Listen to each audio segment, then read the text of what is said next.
তিন ব্যক্তির দোয়া আল্লাহ তাআলা ফিরিয়ে দেন না।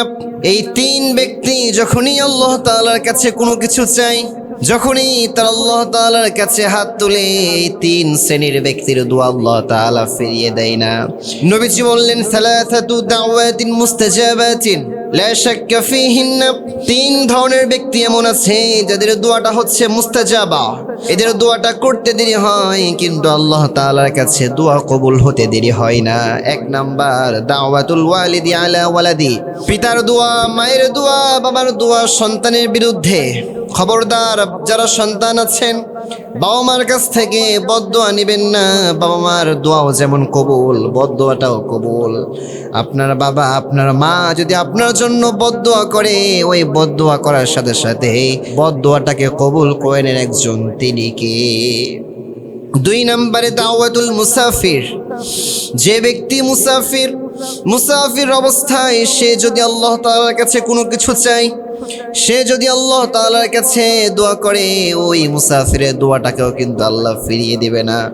এই জন্য যখনই আপনি সফরে বের হবেন, যখনই আপনি সফরে রওনা দিবেন, রওনা দেওয়া অবস্থায় আপনি আল্লাহর কাছে দোয়া করবেন। আপনি ওই সময় আল্লাহর কাছে যা যা চাইবেন, আল্লাহ তাআলা আপনার সব চাওয়া, সব পাওয়াগুলোকে আল্লাহ কবুল করে নিবে। তিন নম্বরে, দাওয়াতুল মাজলুম। অত্যাচারিত ব্যক্তির দোয়াটাকে আল্লাহ তাআলা ফিরিয়ে দেয় না।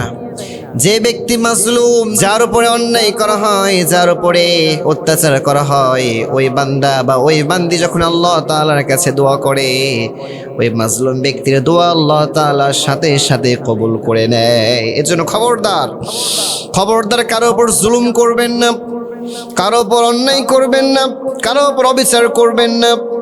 কারণ আপনি যার উপর অন্যায় করছেন, আপনি যার উপর জুলুম করছেন, যাকে আপনি মাজলুম বানাচ্ছেন, ওই ব্যক্তি যদি আপনার জন্য একবার আল্লাহ তাআলার কাছে বদদোয়া করে বসে, আপনার ধ্বংস অনিবার্য।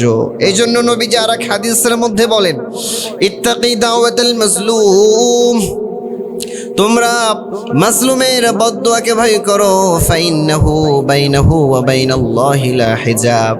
কেননা মাজলুম ব্যক্তি আর আল্লাহ তাআলার মাঝে কোনো আড় থাকে না।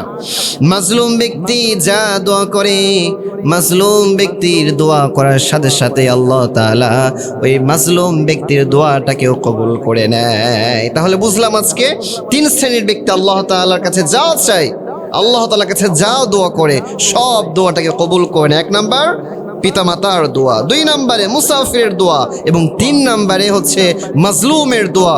এজন্য বলবো, খবরদার, কারো ওপর জুলুম করবেন না, কারো ওপর অন্যায়ভাবে কষ্ট দিবেন না, কাউকে অত্যাচার করবেন না। আল্লাহ তাআলা সবাইকে আজকের কথাগুলো বুঝার তৌফিক দান করুন, আমিন।